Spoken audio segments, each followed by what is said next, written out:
আসসালামু আলাইকুম সবাইকে। বাসায় যখন যদি একাধিক বাচ্চা থাকে খাওয়ার বেলায় কিন্তু চয়েসও কিন্তু ভাগ হয়ে যায়। একেকজন একেকটা খেতে চায়।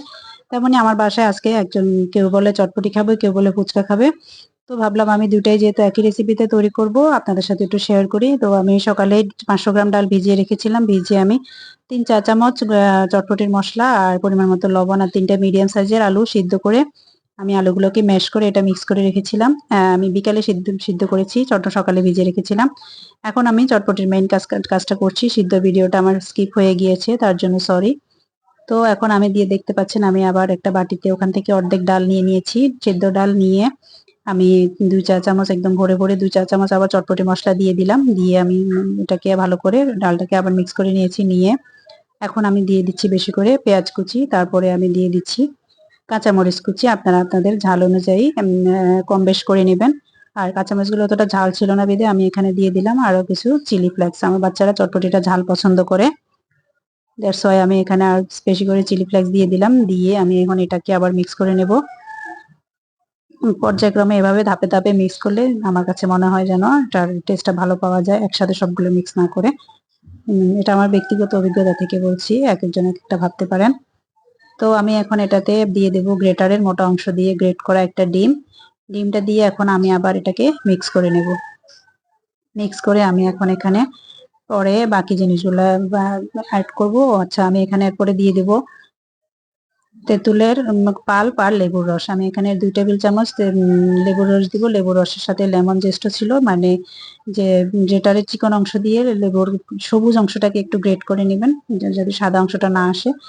তো ওখান থেকে আমি ২ টেবিল চামচ লেবুর রস আর আমি তেঁতুলের পাল্প করে রেখেছিলাম, সেখান থেকে আমি দিয়ে দিয়েছি ৩ টেবিল চামচ তেঁতুলের পাল্প। আমি তেঁতুলের পাল্প এভাবে রেডি করে ডিপ ফ্রিজে রেখে দেই। আমার বাচ্চারা এক সময় এক একটা জিনিস খেতে চায় সেজন্য।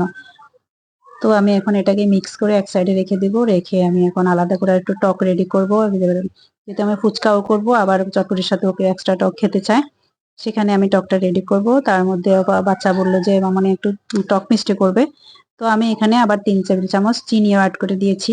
টেস্টটা কিন্তু অনেক ভালো এসেছিল। টক মিষ্টি ঝাল একটা সুন্দর একটা মিশ্রণ হয়েছিল। এটাকে আমি এক সাইডে রেখে দিব, পরে আবার উপরে ডেকোরেট করব। এই যে দেখতে পাচ্ছেন আমি আবার নিয়ে নিয়েছি এখানে পরিমাণ মতো তেঁতুলের পাল্প নিয়ে, তারপর আমি এখানে দিয়ে দিচ্ছি আবার লেবুর রস দিয়ে তারপরে আমি এখানে দিয়ে দেব সামান্য চটপটির মসলা। চটপটির মশলাটাও আমি এখানে অ্যাড করে নিব। অ্যাড করে এখানে আমি দিয়ে দেব কাঁচামরিচ কুচি। ওই যে ওখান থেকে আমার আরো কিছু কাঁচামরিচ কুচি ছিল, দেখতে সৌন্দর্যের জন্য আমি এখানে দিয়ে দিলাম কাঁচামরিচ কুচি। তারপরে আমি দিয়ে দিচ্ছি এখানে ২ চা চামচ, একদম ভরে ২ চা চামচ চিনি। চিনিটা দিয়ে আমি তারপরে এখানে কিছু চিলি ফ্লেক্স অ্যাড করব। দিয়ে এটাকে আমি এক সাইডে রেখে দেব। তারপরে আমি পরে অবশ্য আরেকটু পানি দিয়ে আরেকটু পাতলা করে নিয়েছি, এটা একটু বেশি গাঢ় হয়ে গিয়েছিল। দিয়ে তারপরে আমি এটাকে রেখে দিচ্ছি এক সাইডে। পরে আমি আবার এটা চটপটিটার উপর আরেকটু ডেকোরেট করে নিচ্ছি।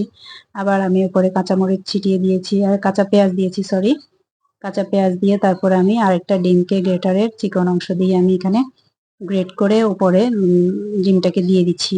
দিয়ে তারপরে দেখো সৌন্দর্যের জন্য আমি উপরে তারপরে অন্য আরো কিছু জিনিস দিয়ে দিচ্ছি। আমি এখানে আবার সামান্য চিলি ফ্লেক্স দিয়ে দেবো, দেখতে এটা সুন্দর লাগবে।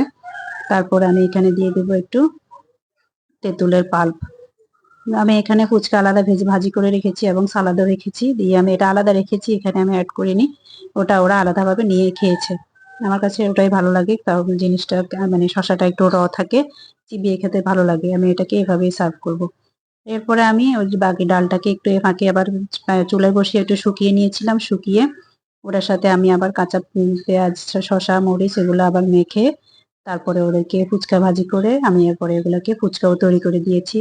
এবং আমার আবার গেস্ট এসেছিল কিছু, তারপরে সবাই অনেক মজা করে খেয়েছে। দেখতে পাচ্ছেন আমি এই যে ফুচকাগুলো রেডি করে নিয়েছি।